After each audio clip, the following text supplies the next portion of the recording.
The AD5, what can I say about it except that it's this fusion of hardware that's beautiful and powerful software and beautiful sounds that make it so playable. It's like playing an acoustic drum set. And a lot of that has to do with something I've wanted forever from electronic drums, and that's been the little extra expressiveness at the bottom of the dynamic range and also at the very top of the dynamic range.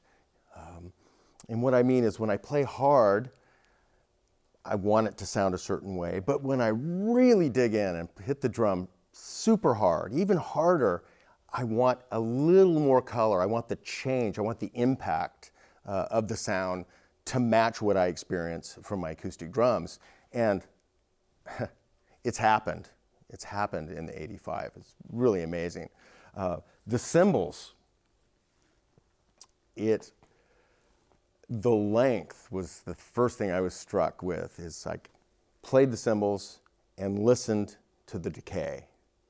I have a little bit of a cymbal problem myself. I have lots of acoustic cymbals, and I love cymbals.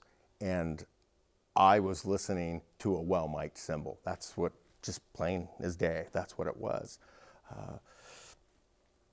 I could play delicate patterns between cymbals, and it translated just like it does on acoustics. And that I've never been able to do on electronic drums. The tom-toms, that was actually really wonderful because there were actually some of the toms that had these imperfections that I hear in acoustic drums. And it wasn't just a pure electronic, really clean sound. Some of them had a little bit of growl. They had, even one I heard was a little bit out of tune on the bottom head, and that made it sound so real. And when I played, that changed how I approached the drum set, because it's those nuances and those changes of color that make you want to play your drums and make you play a certain way. One of the things I felt immediately with the kick drum was its expressiveness, especially on the top end. Now, with past electronic drum kits, you could play the bass drum and very easily get to the top volume. You didn't have a very wide window of expressiveness.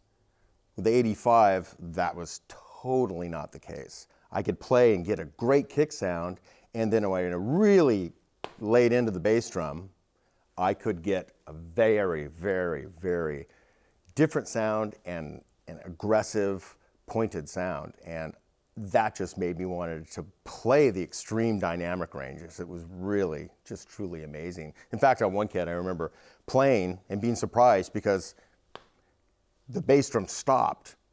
It stopped the ring, and it was like, oh, that's cool. Now I can go in and play and use that as part of my expressiveness. It was awesome.